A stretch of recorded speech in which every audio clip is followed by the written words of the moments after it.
So, Mark, did you see that amazing video from Venetian? All of their gondoliers out on the sidewalk dancing to the Wicked soundtrack. This is Vegas social media at its best, right? It seems like Fontainebleau or Virgin took over this the Venetian social media team. There's not a lot of times I see a post and I'm like, WTF, like, what the heck is this? But I love it. It was this, and then the cutouts of the Golden Globes pictures for Fontainebleau. It's like every week we get a new one that doesn't make any sense. They both came out on the same day, I think, as well. Oh, nice.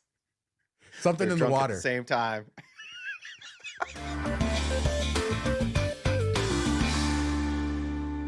So a hotel that we talk about a lot on this show, the Rio, is turning 34. Its birthday, January 15th, 1990. I just put this in here because I want an excuse to show this old Carnival World Buffet commercial. Shows you the vibe of the place, so festive. It's still not quite there yet, but the first all-suite property in Las Vegas, I feel like it's historically significant, and so it deserves this. Vegas Visual shared this great opening day news coverage of it. I can't really put that up here because they'll copyright me, but I'll put a link into that. You can see exactly what the casino looked like on opening day. Hint, it's a little bit nicer today. Yeah, it's crazy, one, that why are we celebrating 34? It's not 30, it's not even 35. But anyway, it's crazy that 34 feels old in Vegas years, even though most places like that wouldn't be that old of a building or anything. And then the other thing I noticed is I'm so glad we got rid of those 90 bed covers. Those were the worst. It was so dirty and flowery, and I can smell them. And just the cringe you feel when you get under them, like, you know, that they hadn't been washed and they were just dirty. I hated those things. And every hotel, whether it was a high-end hotel or like these low motels where you know they were never changed, everyone had this flowery bedspread that you didn't want to touch. It was ick. That is one thing that has improved so much in hotels. And every once in a while, you'll see a picture of this and you'll see these bright bedspreads that were on there, and it just brings you right back there because, like you said, everywhere had them. They never figured out what a duvet was, or, to put sheets on. Why did it take them that long? I guess people just loved. Did people use those? Did people curl up inside of those? Well, I hope not. Maybe it was before bed bugs were like really rampant. I don't know, but just the sweat and other stuff that was on those. Oh man, maybe they didn't have black lights readily available back then, so people ignored it. I don't know. So Wynn is in the news this week for a couple reasons, non-Vegas related, starting with the fact that they bought the Crown London. This is a kind of intimate, very well-known casino in London. It's spread across 2 townhouses. Sounds very bougie, maybe a little too fancy for us, Mark. I don't know, but Wynn is buying it. Sounds like it's very much up their alley. Crown is an interesting company. They're an Australian gaming company. They have casinos in Australia, Macau, but they also owned the former Frontier site, which Wynn bought from them a few years ago, where Wynn West was going to be built. It's now empty. So not the first time that Wynn has bought something from Crown. Yeah, I spent more time than I'd like to admit trying to figure out how much membership costs here. I couldn't nail it down, but you can apply online. It was like this word form for a high-end boutique-y place. It felt very cheap. Like you click like apply for membership and it takes you to like Word fill out form, and it just looks so cheap, but it looks like a beautiful little place and something cool. If there's any members out there, let me know. I might be in London towards the end of the year, and I'd love to go in and check it out. I've always wanted to go inside one of those exclusive London casinos for some reason. So yeah, they would be a cool experience. Another Wynn-related thing in New York City, they've been trying to get approval for their Hudson Yards casino. That's one of 11 casino projects. New York is supposed to give out up to 3 licenses by the end of this year. Anyway, the town board for the area of Hudson Yards, they voted almost unanimously, I think 39-1. And the one person just didn't vote. They didn't vote for it, to say, we don't want Wynn. We don't want this project in Hudson Yards. It's not enough housing for the community. They're not doing enough. This is just the board, so it still has another step to go, and there's going to be more public hearings. So this doesn't mean it won't happen, but it's hard to imagine that they're going to vote for this given a 39-1 opposed from the town board. Yeah, it's kind of crazy to think that, they wouldn't have figured this out ahead of time or known what they were looking for and put it into the plans. And if you're talking Manhattan, I can't think of a better company to make this happen than Wynn, as far as like the level that you want, the niceness of it, the lifestyle brand type of feel for Manhattan. So I feel like the fit is too perfect not to work, but I was kind of surprised to see that it was this bad. So they must not have, they must have guaranteed something that they didn't put into there when it was all said and done. And I think Hudson Yards is the perfect neighborhood for that. I mean, I can understand there's a lot of high-end housing there. It's a very nice new area of Manhattan, one of the very few very wealthy people living there. So maybe they don't want the casino in the area. I know there was complaints about cutting down the amount of housing that was going to be part of this, but it's still a long way to go. It is a beautiful looking project. So, it's interesting there. Wynn's still building their Dubai casino, deep into construction on that, or at least their Dubai hotel, hoping for the casino to come. So a lot going on outside of Las Vegas. Maybe someday they'll announce Wynn West. We're still hoping, not holding our breath, but they will build it eventually, they said. Jet skis on the strip. Let's go. Never going to happen, Mark. Never going to happen. So the Raiders fired both their coach and their GM. Terrible season for them. I guess the big news coming out of all this was rumors saying that Tom Brady is sort of in charge of finding the next head coach and GM, and maybe that's a good thing. I don't know, but yeah, not a surprise. They were terrible this year. I went to one of the last games of the year. There was no vibe in there, and it's time for a change here. Yeah, it sounds like Max Crosby, the best player, didn't want to leave, and now that might be up in the air. I'm sure they'll wait until the general manager gets hired to decide on all that, and he'll probably want to wait to see what coach and everything they bring in.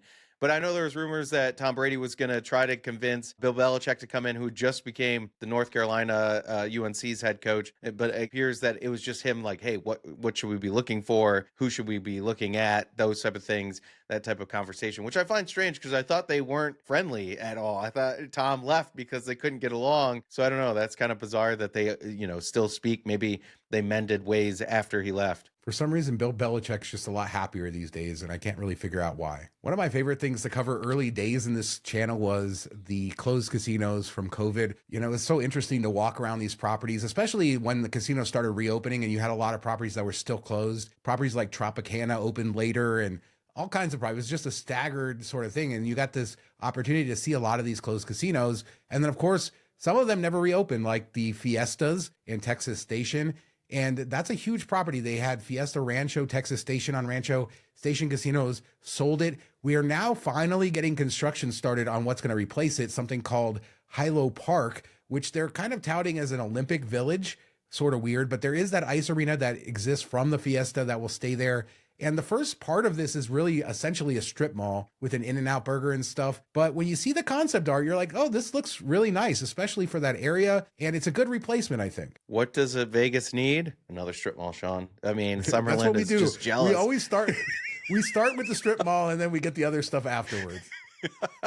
Summerlin, downtown Summerlin, so jealous of this setup, but no, I think it does look cool. It definitely something different. They're gonna have like a soccer field, the ice rink, and all this other stuff, and indoor gymnastics type of facility or multi-use facility. So I think it's kind of interesting. I don't know how well it will work out. That seems like a lot of sports stuff, but maybe they'll get a whole bunch of high school championships, or if they can roll this thing into being the premier spot for all the, amateur athletics, I think it would be a really cool thing. And then it opens up a new place to shop, dine, new hotel, new place to live, all that stuff. So maybe it'll be attractive to people to move into the area too. We always talk about how Vegas can use more housing. This definitely will help some in that arena. And then if you live there, a person can visit and stay at the hotel right there. It's kind of a cool setup. I hope it does well. Yeah, I think it's a great improvement for the area, and construction starting on that strip mall portion. So that's good. This is actually happening, at least the strip mall, and a new In-N-Out. Everybody, a new In-N-Out. We need more of those. Is there going to be a Ross? So there you go. There better be a Ross. A CVS? There has to be. A Marshall's too. Let's do it. TJ Maxx. Let's go.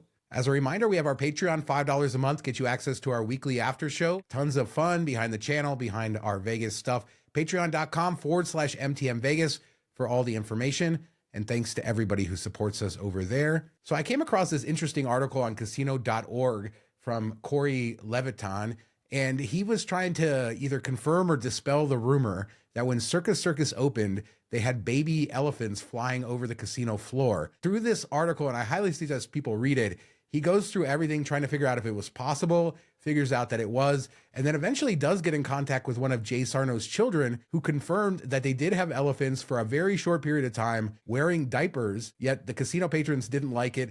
I can't imagine why nobody would like the idea of an elephant in diaper flying over their head.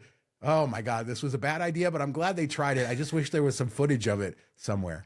I mean, what are the chances that this is real? Like, you read this, you're like, this is the stupidest thing I've ever heard. And yet it ends up, yeah, we did try it. I mean, it would have been cool just to have like little baby elephants walking around, or like a little area that you could go look at them like they used to have with the lions at MGM. Like, that would have been cool. But to have them flying around the sky, what is the thinking here? How does that work? Yeah, I don't know. This is crazy. Only in Vegas. It creates motion and movement and makes the place feel alive.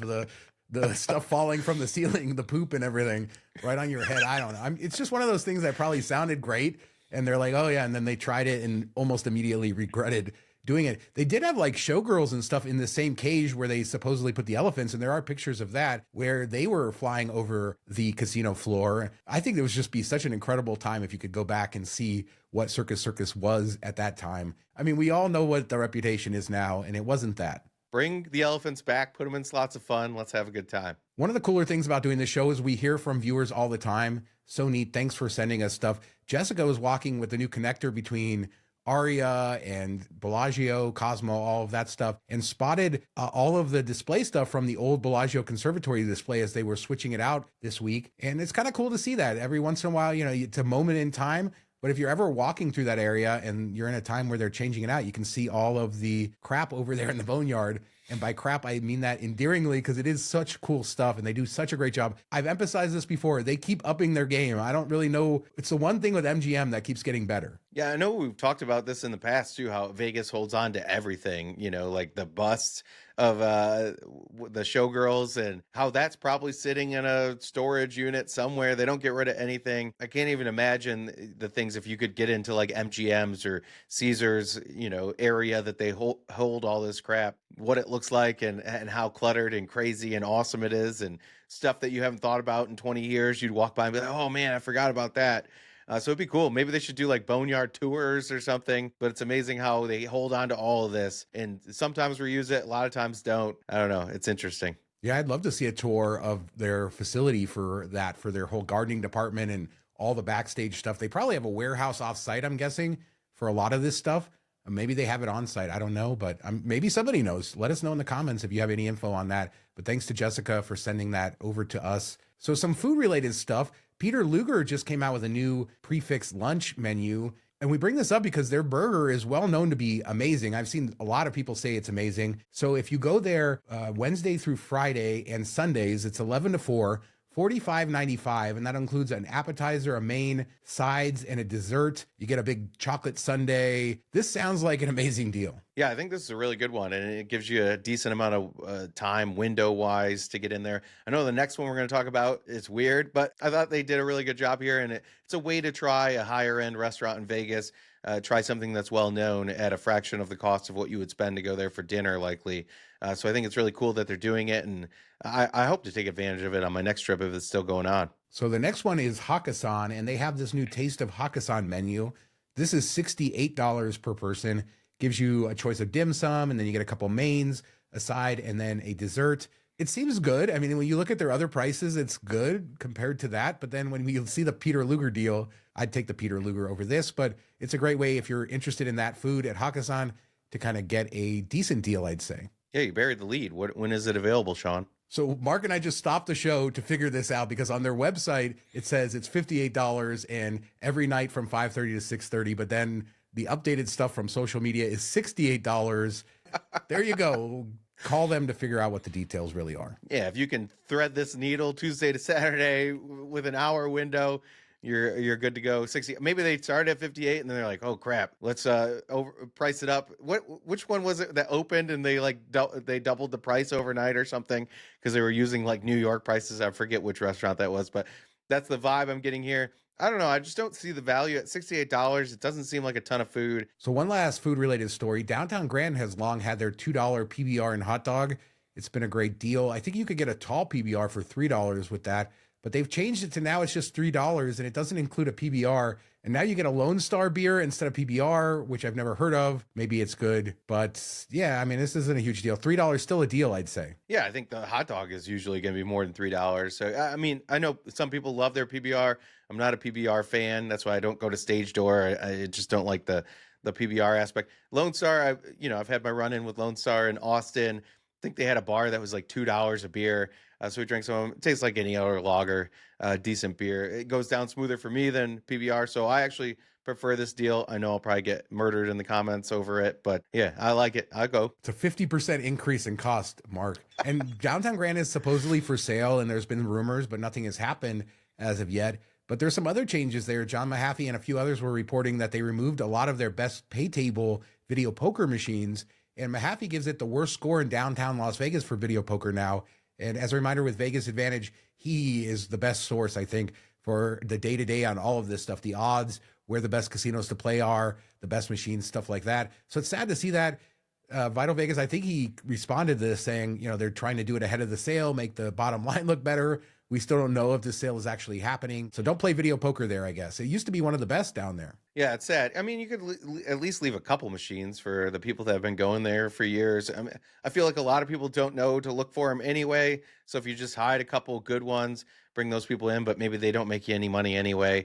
So what do you care? I don't know. But it's sad to see them just take them out all the way and go from one of the better places to one of the worst places that you can gamble. So we've been doing this show for over 4 years, and it's been super interesting to watch the rise of slot channels alongside some of the content that we do. And back in the day, slot channels were not as well established. Now they have more partnerships with casinos. A lot more casinos understand what the filming is. They allow them to do it. But one thing that always bothered us way back in the day was that you would always see wins. It was all about the bonuses, or they never shared their losses. It was almost as if they miraculously always won. You even had some people selling their services that claimed that they could get people jackpots, really sleazy stuff. But Vegas Matt, and there's other influencers there, but he was one of the first to share the losses. But what they're doing this year, which I find super interesting, is they're keeping a daily tally through the year so that you can see how much they've won or lost through the year. Also some other minor stats that they're doing as well. But I love that. So not only can you see what they did today, which they show whatever their session is, but you can say, okay, he's been gambling all year. This is what he's lost. This is what he's won. You can see how much he's gambling. I love this transparency. It works for them. Their business is booming and better than ever. It works for the audience too. It's amazing. Yeah, I think this is a great move and so interesting. And you can see like the variance on these machines. I'm sure you'll see, dry spells where it drops down, they lose money for a long time and then get really hot at certain times. And yeah, I mean, you think about Vegas Matt and how many big bets he's made and how many big jackpots he's hit. And even like, to celebrate their growing channel, they'll make $10,000 blackjack bets or baccarat bets and double down and all this stuff. And you see those wins, and then you realize at the end of the year, he still lost $400,000, I think, last year, which is awesome on his part to put that out there, because you're mentally, you're like, oh, it seems easy. If I just bet bigger, I could make more money. And no, even with those huge wins, if you bet enough, the house is going to have that advantage most of the time. And $400,000 in the hole, they make it up on other ways, YouTube videos, merch, all that stuff. As a business, still very, very healthy, very successful. As a gambler, this is more in line with what you would expect. And the gambling influencer space in general, not just slots, but sports betting, everything has grown. And there are so many sleazeballs, so many dishonest people in that whole space. And it worries me for all the people out there consuming the content. I think that we're all part of this entertainment. We're all part of this industry. I love the transparency. Vegas Matt, one of the biggest channels, if not the biggest, I think it is the biggest channel, shows that you don't have to lie. You don't have to say that you're something you're not. You don't have to misrepresent. You can be honest, create good content, and also do the right by your audience. So love that. Yeah. I saw on Twitter a guy's like, oh, they wouldn't let me make this $200,000 bet on the Raiders, and the Raiders got destroyed. And it was like, oh, they saved you $200,000. You look like an idiot.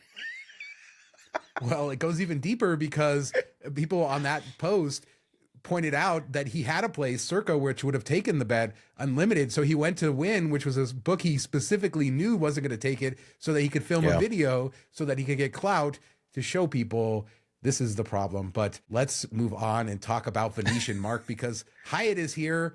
They are officially a part of the Venetian, or, they're partners now. And that partnership started. And we talk more about this on our travel shows, because it talks more about that, where we go into Hyatt and stuff. But this isn't like Rio, where it's a full partnership or a full integration. Rio is essentially a Hyatt hotel. Venetian now a partner, so you do get some benefits. You have to book through Hyatt, and when you redeem Hyatt points, not a great value. You don't get free breakfast if you have elite benefits.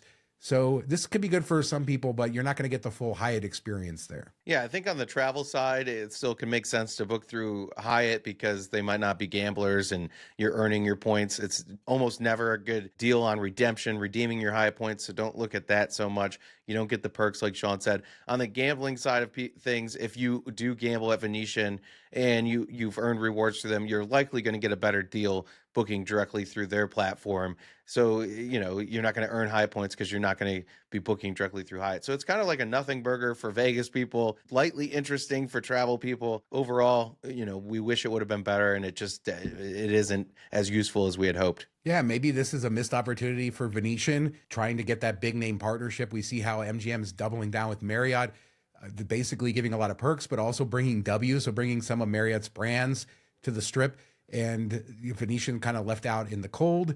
I don't know. We know the IHG partnership didn't do well. I think this is fine. It's a convention hotel. And if you're a convention goer and you have an expense account, you're not worried too much about the elite benefits.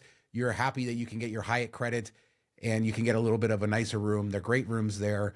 And it's so interesting that both of the Hyatts, Rio and Venetian, are all suite hotels essentially with giant rooms. So the one thing you got with this sort of Hyatt setup, whether you do Rio, which is a real Hyatt, or Venetian, is you're going to get a big room. Yeah, and they just remodeled the Venetian rooms. A little bit dark for my taste, but they definitely were in need of it. So you're getting a more pristine room, a good product. I mean, you can usually get it fairly affordable in the midweek and stuff. So definitely check all options when booking. Don't just go straight to Hyatt and book it. Compare it to, logging into your Venetian account and things like that, third-party vendors, all that stuff. You can get a decent deal. If it works out that you can earn Hyatt points and pay the same price, that's great. So let us know what you guys think about anything we talked about. Peter Luger's lunch, have you ever had the burger there? Let us know about that. Hyatt Venetian, are you excited about that? And the influencer space, them sharing the truth about their losses, is that a good thing? Hit us up in the comments. We do 2 shows a week, Tuesdays and Fridays. We'll be back in a couple days with another show. Still have my behind the scenes on Caw. I can't wait to share that later this week with you guys as well. So look forward to that. Thanks so much for watching. Talk to you next time. Have a good week, everybody.